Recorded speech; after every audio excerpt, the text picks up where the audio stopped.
नगरपालिका निवडणुका पार पडल्यात। त्यावेळी महायुतीत काही ठिकाणी युती झाली तर काही ठिकाणी अनेक जणांनी स्वबळावर किंवा दुसऱ्या पक्षासोबत युती केली। त्यावेळी प्रचार मोठा कलगीतुरा पाहायला मिळाला होता।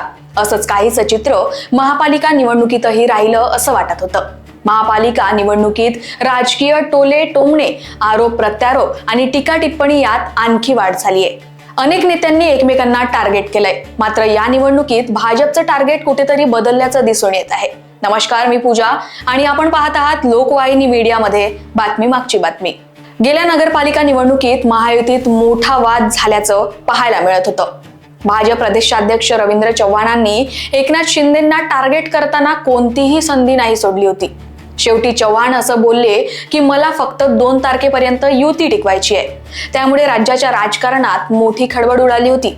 चव्हाणांनी एकनाथ शिंदेंना जमेल तसं टार्गेट केलं होतं। शिंदेंच्या शिवसेनेनं देखील त्यांना योग्य प्रत्युत्तर दिलं होतं। मात्र आता रवींद्र चव्हाणांचं टार्गेट कुठेतरी बदललं का असा सवाल आता उपस्थित होत आहे। त्याचं कारण असं की पुण्यात शरद पवार आणि अजित पवारांची राष्ट्रवादी एकत्र निवडणुका लढतायत।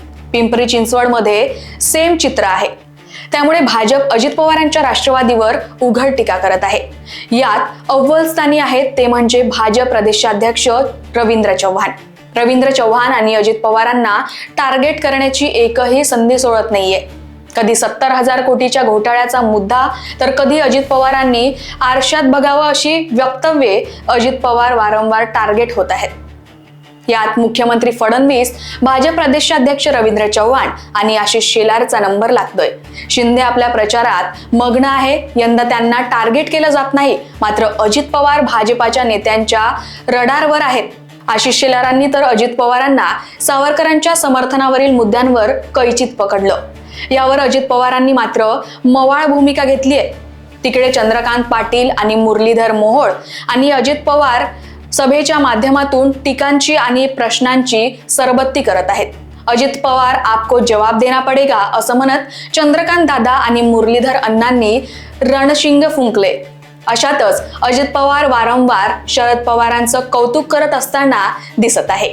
त्यामुळे येत्या काही दिवसात दोन्ही राष्ट्रवादीच एकत्रीकरण होणार असल्याच्या चर्चा जोरात सुरू आहे। मात्र अजित पवार भाजपापासून दुरावले जात असल्याचं चित्र कुठेतरी बघायला मिळत आहे।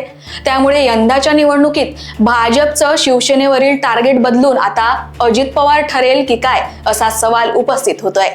तुम्हाला काय वाटतं? अजित पवारांना भाजप जाणून टार्गेट करताय की अजित पवार शरद पवार एकत्र येणार की अजित पवार महायुतीतून दुरावले जाणार? आम्हाला कमेंट बॉक्समध्ये नक्की कळवा आणि अशाच नवनवीन घडामोडीसाठी चॅनलला सबस्क्राईब करा। धन्यवाद।